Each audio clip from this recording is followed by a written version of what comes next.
Hey guys, welcome back. This is Alexis Sophia Leather. I hope you guys are doing well. In this video, we're going to go over the settings on the Xtool P2S. That's a new P2S on the settings for engraving Leatherette. Now, this Leatherette that I have is from LoneStar. So these settings are for the LoneStar Leatherette with foam and the adhesive backing. Adhesive backing. That's how they say it in Puerto Rico. Let me show you what I'm talking about. This is LoneStar. If you notice, I circled it. The settings for what I got engraving were 30 power or 35 power, 475 speed. Now, that was with 100 lines per centimeter. And after doing some research, you really want to shoot for 160 lines per centimeter on the machine. Now, unfortunately, I cannot show you the Xtool Creative Space software because I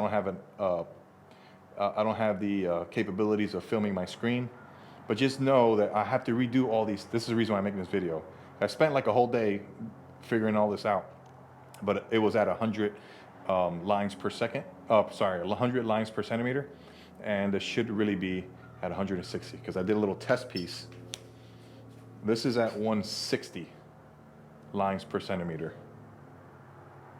and I think that comes out a little cleaner, more detailed as far as the name. And I haven't cleaned that out. You're supposed to use a certain degreaser. It's in the mail, it's coming. But to me, that looks good. But I'm just gonna verify this basically. This is what I'm doing today. So let's go ahead and get the machine ready. These tables are really awesome, these Huskies. And I think I made a video, I'll put a link in the description. I went over these tables, but they're awesome. This is what I envisioned, is having a table for the laser and having a table for my workstation. This table, just watch that video, but I think it's 2 feet wide and it fits perfect.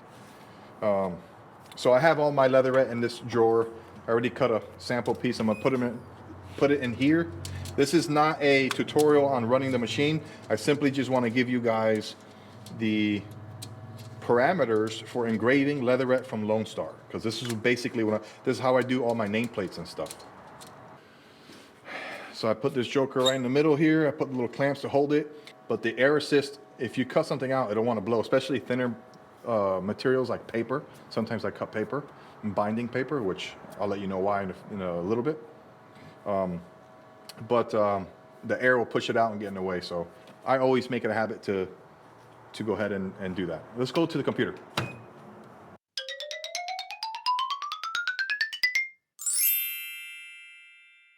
All right, so let's hit this button right here. 37 minutes. There she goes. I'll see you in 37 minutes. There's no real way of lifting this lid, so you're just gonna have to bear with me on this. See you guys in a little bit. But those first 2 settings look good. Anyways, what I wanted to really show you is what I'm getting into. So let me go grab my wife's and my son's, and what I'm referring to is Bible rebinding.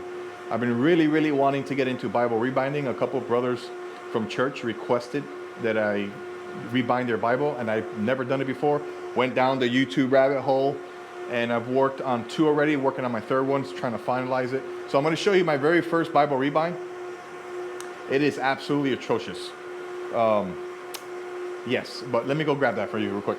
So this is my first Bible rebind right here.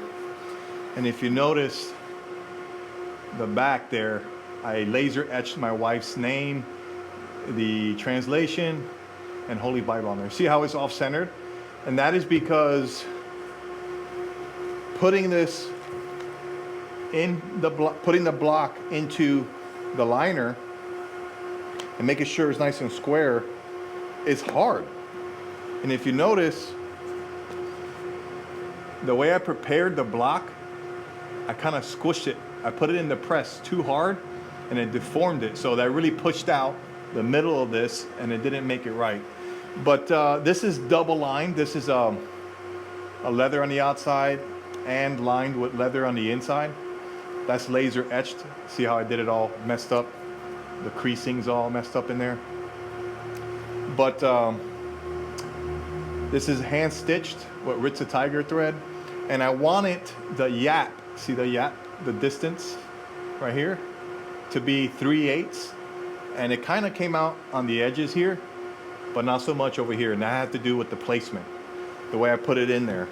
But I really enjoy doing this one. This is my very first one, and I'm really eager to do more. I learned a couple things from doing the very first one, and that is the leather I use is way too thick. I use 1 millimeter on the outside and 1 millimeter on the inside, and that is way too thick, especially when you do these fold overs here. To fold and stitch, that was really hard to fold and hold down. That's the first Bible. The second one was my son Elijah's, and I just used one thick piece of leather because I didn't want to have to stitch, to be honest with you. But I really wanted just to practice setting the block in the leather, and this one came out pretty good. I also etched his name, the translation, and Holy Bible on the top. But this one came out better, but I had the same problem. If you notice the edge here, there's a good yap, 3/8, but over here there isn't. So I still need work placing it in and fine tuning that, but that has to do with measuring as well.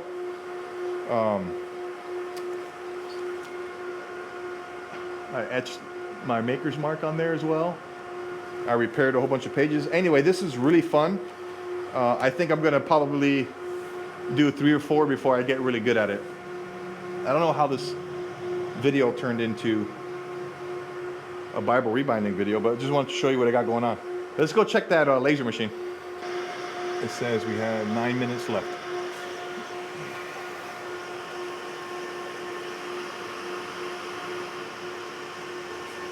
Still cranking along there.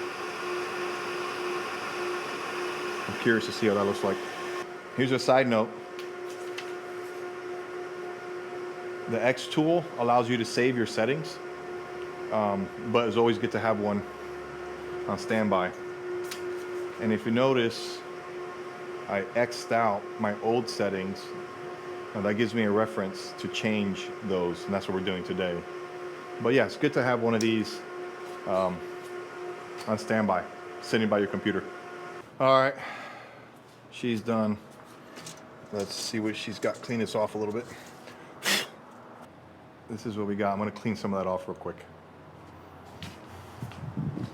I don't have the degreaser yet, so just a little rub, just a little water and a little brush. But there's a way, if you go to LoneStar, there's a way that you can actually clean this way better. Toothbrush and little degreaser. That's still in the mail. But man, I can already tell. Look at that. All right, let's take it to the table and select our, you actually just do a belly rub clean. That's how you're supposed to do it. This is why you have a dad bod right here. My wife doesn't understand, but this is the whole purpose. If my eye serves me correct, we initially did 4475 before the 160 lines per second. It was at 160, it was at 100 lines per second. Now I bumped it up to 160 lines per second, which threw off all my testing. This is why we're doing this today. But I'm looking at the one that has the least char around and the cleanest. I like this one better.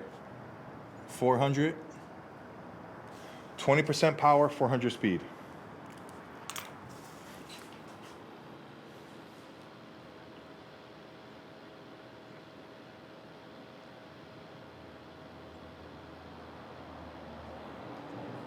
So this is at 160 lines per centimeter.